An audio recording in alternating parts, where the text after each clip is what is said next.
每天早上，扎克伯格都会问自己一个问题：我今天要做的是我所能做的最重要的事吗？如果答案是肯定的，他就会全力以赴去完成当天的任务。这种行为习惯给人许多启示。只有在经历了诸多挫折和磨难后，人才会逐渐明白，真正会赚钱的人早已将自己的模式调整为极简模式。1. 目标极简。1889年，法国商人爱德华创办了一家轮胎作坊。经过他呕心沥血的经营，这个小作坊逐渐发展壮大。然而，随着规模的扩大，爱德华开始考虑进军更多的业务领域。当时，海上航运业发展迅速，他立即成立了一家造船厂。不久后，又听说酿酒业前景广阔，他便迅速开设了一家酿酒公司。他以为抓住每一个风口，就能使事业蒸蒸日上。然而，不久之后，爱德华名下的所有公司业务都开始亏损，甚至连累了原本经营良好的轮胎企业，使其面临经济危机。对此，爱德华百思不得其解。直到有一天，他来到一座葡萄园考察，看到农户们将一些青葡萄摘下来扔掉，他感到十分可惜，便询问这些葡萄看上去没什么问题，为什么要摘掉呢？农户们解释说，不摘掉部分葡萄，所有葡萄会相互抢夺养分，只有摘掉一些，剩下的葡萄才能吸收更多养分，生长得更好。听完这番解释，爱德华恍然大悟，这不正是赚钱的道理吗？他一直以为业务目标越多就越能成功，结果却是过多的业务分散了他的精力，最后什么也没做好。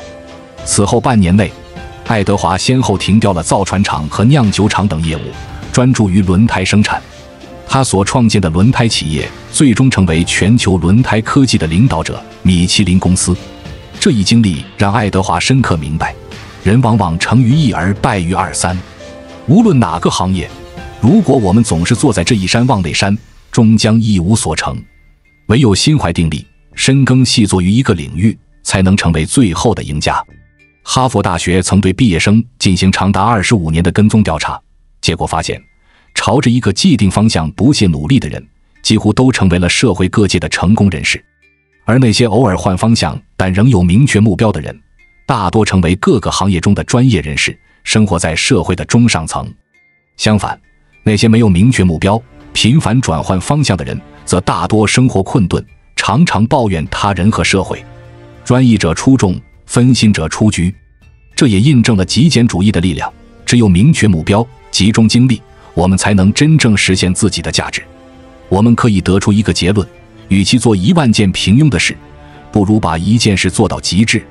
坚守人生的主航道，不被两岸的风景迷乱，才能最终抵达目标。扎克伯格每天早上的那一问，正是对这一原则的最好诠释。每个人的时间和精力都是有限的，如何有效利用这些资源，决定了我们能走多远，飞多高。人生中，我们总会面临各种各样的诱惑和干扰。如果没有明确的目标和坚定的信念，很容易被这些诱惑所迷惑，从而偏离了自己的主航道。那些成功人士，无一不是坚定不移地朝着自己的目标前进，不为外界的干扰所动摇。坚持不仅是一种态度，更是一种能力。许多人在面对挫折和困难时，往往选择放弃，殊不知成功往往就在再坚持一下的努力之后。爱德华正是因为深刻领悟了这一点，才最终成就了自己的事业。他的经历告诉我们，专注于一个领域，深耕细作，才有可能取得成功。在这个快速变化的时代，许多人总是追逐各种风口，希望能快速致富。然而，真正的成功并非来自于跟风，而是来自于对自身目标的坚定追求和不懈努力。扎克伯格的行为习惯提醒我们，无论何时都要问问自己，我今天所做的是我所能做的最重要的事吗？如果答案是肯定的，那么全力以赴，才能不负光阴，不负自己。2. 社交极简。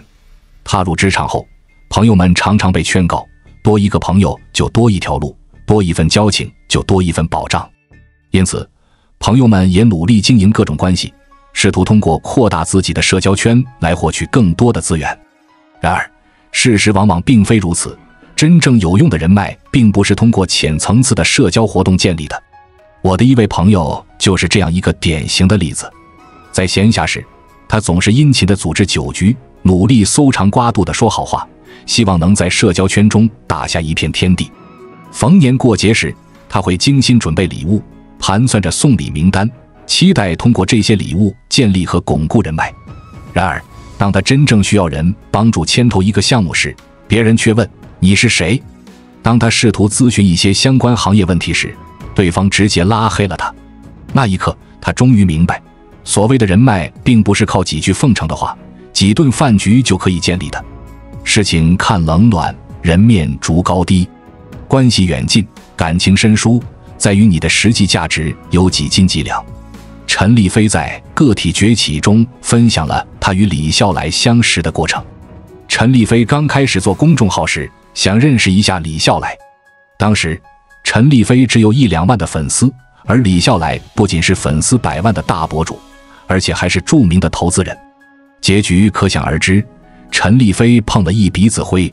这件事之后，陈立飞不再执着于认识那些大咖，也不再急于混进更高端的圈子。他一个人默默学习，专注于深耕内容，坚持更新文章。当陈立飞的粉丝量达到100万时，他再次联系李笑来，得到了答复，来北京联系我。最终，陈立飞如愿以偿见到了李笑来，并得到了他的推荐，从而事业腾飞。社交不是一种刚需，孤独才是。本事在前，人脉在后。平庸的人喜欢往人群里钻，而能成事的人会先关上门修炼自己。能挣多少钱，往往不在于你认识多少人，而在于你的价值是多少。我们常常误以为广泛的人脉和社交网络是成功的必要条件，但事实是，真正有用的人脉并不是通过浅层次的社交活动建立的。只有当我们自身有了足够的价值和实力，人脉才会自然而然地形成。因此，与其浪费时间在无意义的社交活动中，不如专注于提升自己的能力和价值。当你有了足够的实力，真正的人脉自然会找到你。3. 情绪极简。有一年，巴菲特犯下严重错误，创下了他担任总裁以来的最低营收。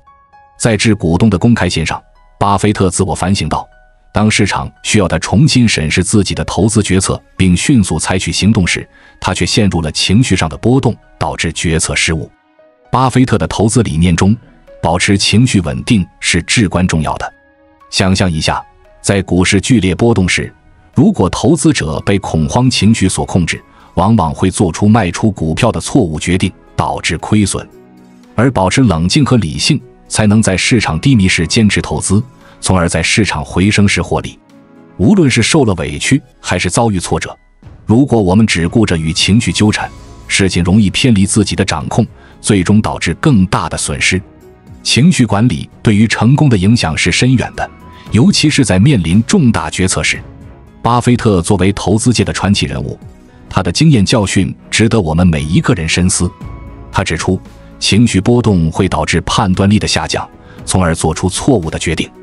这个道理不仅适用于投资，也适用于生活中的各个方面。情绪管理的缺失，往往是失败的开始。有一位博主分享了他朋友小林的经历。小林大学毕业后，换了好几份工作，兜里没攒下什么钱。症结在于他的情绪垃圾太多。情绪垃圾指的是那些消极的情绪，如愤怒、沮丧、焦虑等。这些情绪会严重影响一个人的行为和决策。在广告公司上班时，一个客户嫌他的方案没有水平，他一气之下顶了几句，结果被公司炒了鱿鱼。送外卖时，又因为各种原因跟顾客吵架被投诉，每月都要被扣钱。他认为打工没有出路，于是开始创业。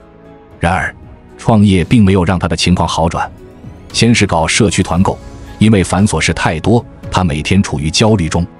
后来又试水抖音，一开始每天坚持更新视频，但点击量和粉丝都不见涨，极度沮丧的他就半途而废了。每做一事，每干一行，他最终都陷在情绪的泥淖里。直到如今，他仍一事无成。小林的经历告诉我们，如果不能有效管理情绪，再多的努力也可能会付诸东流。在我们进一步探索之前，别忘了关注才知道并点击小铃铛，我们将继续揭示更多关于金钱的真相，助你迅速实现财务自由。赚钱的道路上，委屈常有，失意常在。如果一味地跟情绪较劲，就没法专注于挣钱。张一鸣，字节跳动的创始人，以理性克制著称。他表示，工作中专注且高效的状态是不太激动，也不太郁闷。极简情绪是我们要修炼的基本功。那些真正能赚到钱的人，都只带脑子，不带情绪。张一鸣的成功背后，是对情绪的高度控制。他认为，情绪的波动会影响人的专注力和判断力，从而影响工作的效率和质量。在他的公司文化中，提倡的是理性和冷静。员工们被鼓励在面对压力和困难时，保持冷静的头脑，以理性的方式解决问题。这种文化氛围不仅提高了工作效率，也为公司的成功奠定了基础。情绪管理并不是要我们压抑情绪，而是要学会如何正确地处理情绪。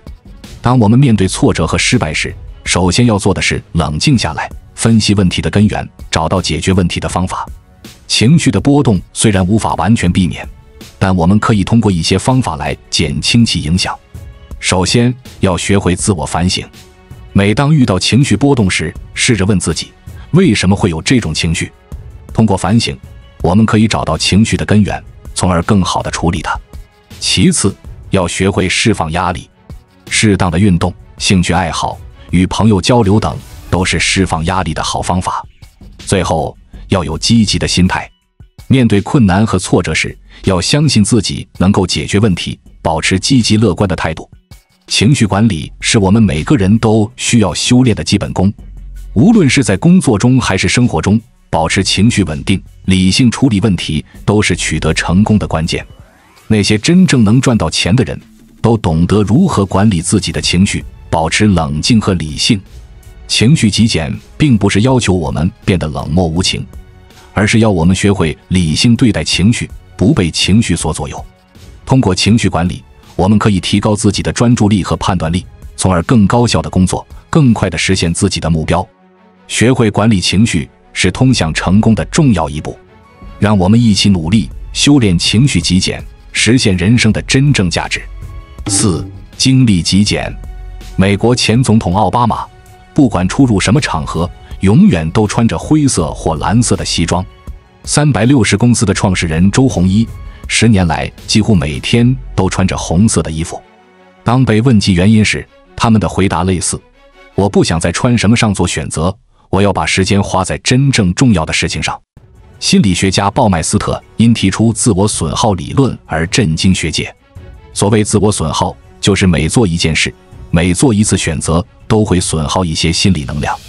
每消耗一点心理能量，你的执行功能就会下降。生活中看似无关紧要的小事，实际上不论是打游戏还是刷短剧，都会消耗心理能量。如果心理被牵扯过多，久而久之，我们就无法专注在有价值的事情上了。吴军博士讲过一个故事， A 女孩和 B 女孩都想出国深造，于是来找吴军咨询。吴军告诉他们，出国并不难，但需要先通过托福考试。A 女孩在一个单位上班，平时做些杂事，没有重要任务，但她的生活很丰富，上班做杂事，下班聚会，忙着打扮和娱乐。几个月过去了，她的英语水平没有任何进步，出国的事情也不了了之。后来她在单位里依然是混日子，工作毫无起色。B 女孩在一家医院当护士，为了出国，她把所有的交际娱乐一律取消，非必要的工作也全部推掉，把剩余时间全部用来背单词、学英语。后来她被约翰霍普金斯大学录取，再后来她进入了一家全球500强的医疗公司的管理层。人的精力有限，如果过度消耗，我们就无法专注于工作。追逐八卦热点，一刷好几个小时，哪里还有精力干好工作？今晚约喝酒，明晚去逛街，如果一门心思在玩乐上，又怎能沉下心去提升自己？学会管理好精力，不迷失于享乐，不沉沦于欲望，埋头于最重要的事情上，命运最后会给你想要的答案。李笑来也讲过一个观点，聪明和愚昧在一个人身上可能同时存在。一个人学历很高，知识面很广，但在赚钱方面也可能是愚昧的，因为在这方面他还没有开化。人头脑混沌时，无论怎么努力都只能在底层挣扎，一旦开窍，思维通畅了，赚钱也就容易了。作家李楠曾在奢侈品店当销售顾问，主要工作就是帮顾客试衣服。他把全部注意力都集中在客人身上，不断揣摩其财力和喜好，提着衣服来回跑，帮其搭配调试，只为尽心竭力促成下单。整日下来，身心疲惫，能量耗尽，回家更是倒头就睡，第二天又重复同样的工作，如此循环往复。直到有一天，他无意中看到试衣镜中自己给别人提鞋的身影，瞬间愣住。看着这个既熟悉又陌生的自己，他突然意识到，这并不是他想要的生活，他绝对不能把自己的一辈子消耗在这种既辛苦又卑微、还没成长性的工作上。正是这一刻的醒悟，让他的人生发生翻天覆地的变化。他果断辞职，从服装销售转到一家公司的市场部，负责品牌策划和活动推广。分析以往的经历，他发现自己擅长与人打交道，市场部的工作无疑能快速增强他这方面的能力，让他成长。2年沉淀后，他再次转行，跳槽到一家旅游业的龙头企业。他复盘自己的过往，觉得自己已积累了丰富的战略经验和沟通技巧，需要到更大的平台施展拳脚。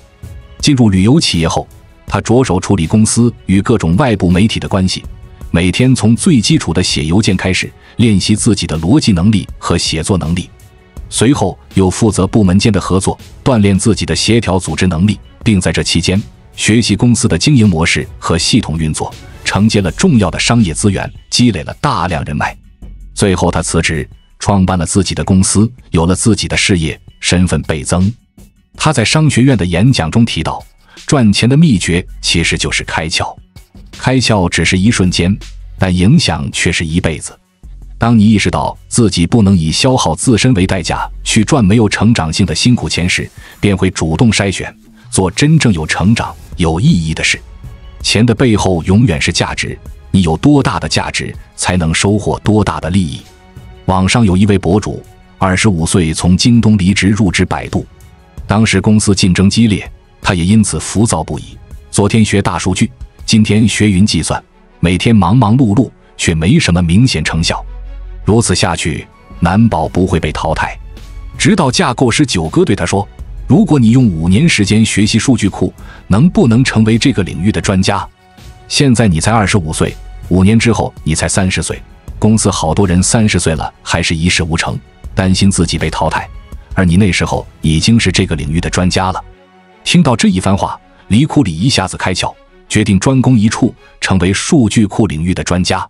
从此之后，别人疯狂加班内卷，他却只做分内之事，工作之外的时间全部用在数据库学习上。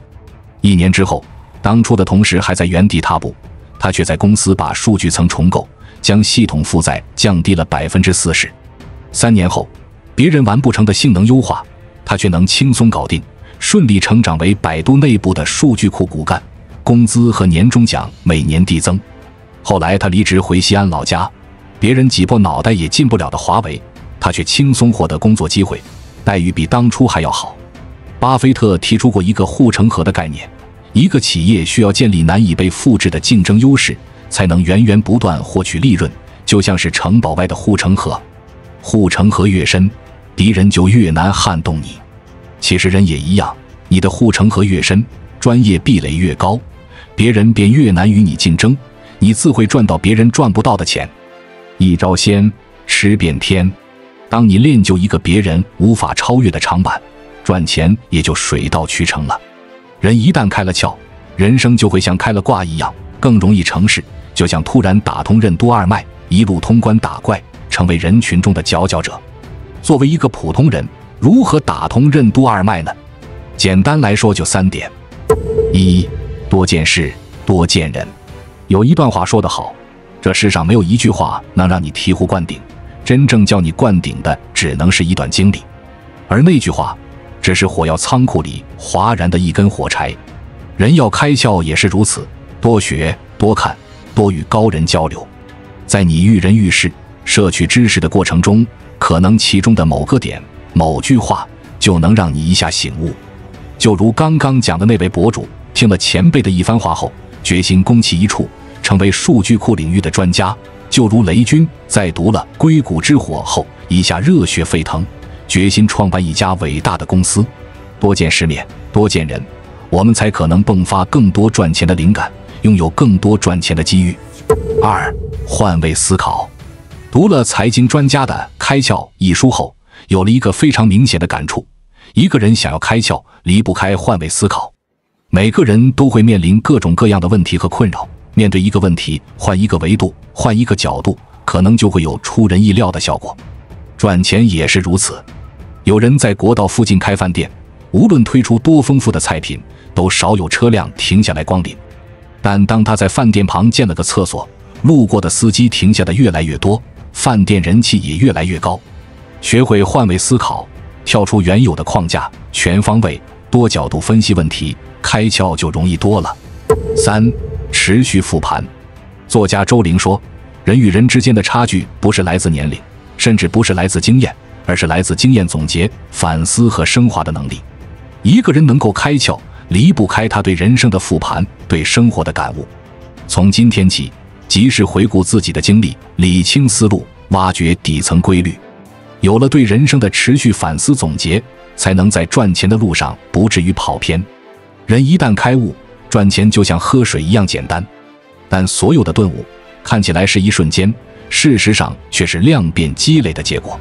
多经历，多思考，多复盘，持续做有成长、有门槛的事，不断自我精进，你离财富就不远了。愿你我在追求成功的道路上，始终保持极简的智慧和境界，用专注和理性迎接每一个挑战，实现人生的真正价值。关注我，我是才知道，带你解锁更多金钱的真相。